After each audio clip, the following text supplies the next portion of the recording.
பசங்க டைட்டா ஜீன்ஸ் போட்டு பைக் ஓட்டுறதுனால ஆண்மை குறைவு வரும்னு சொன்னா உங்களால நம்ப முடியுமா?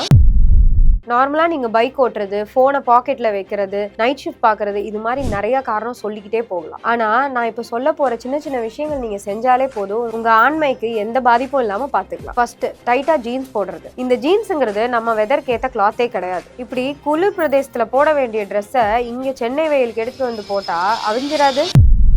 செகண்ட், இந்த மாப்பிள சம்பா அரிசிங்கிறது. இந்த மாப்பிள சம்பா அரிசியில ரெட் கலர் பிக்மெண்ட்ஸ் இருக்கு. அதுக்கு பேரு லைகோபின். இந்த லைகோபின் ப்ராஸ்டேட் கிளாண்ட்ஸ்ல ஆக்ட் பண்றதுனால உங்களுக்கு எரெக்டைல் டிஸ்ஃபங்க்ஷன் இந்த மாதிரிப்பட்ட விஷயங்களை நல்லா கிளியர் பண்ணி கொடுக்கும். அதோட சேர்த்து ஓவரால் ரீப்ரொடக்டிவ் ஹெல்த்தையும் பார்த்து. தேர்ட், சாமைங்கிற சிறுதானியம். இது ஆணா இருந்தாலும் சரி பெண்ணா இருந்தாலும் சரி ரீப்ரொடக்டிவ் சிஸ்டம் ஹெல்த்தியா வச்சுக்க ஹெல்ப் பண்ணும். லாஸ்டா zinc, vitamin C, anti accident rich foods எடுத்துக்கோங்க. லைக் சீட்ஸ், நட்ஸ், அப்புறம் நெல்லிக்காய் இந்த மாதிரிப்பட்ட விஷயங்கள்லாம் நீங்க தாராளமா எடுத்துக்கலாம். நல்ல தூக்கமும் பிசிக்கல் ஆக்டிவிட்டியும் கண்டிப்பா தேவை. இப்படி சின்ன சின்ன விஷயங்கள்லாம் நீங்க பண்ணாம விட்டீங்கன்னா ஏதாவது ஒரு ஃபர்டிலிட்டி சென்டர்ல போய் லட்சமா கொட்டணும். எது ஈஸின்னு நீங்களே யோசிச்சுக்கோங்க.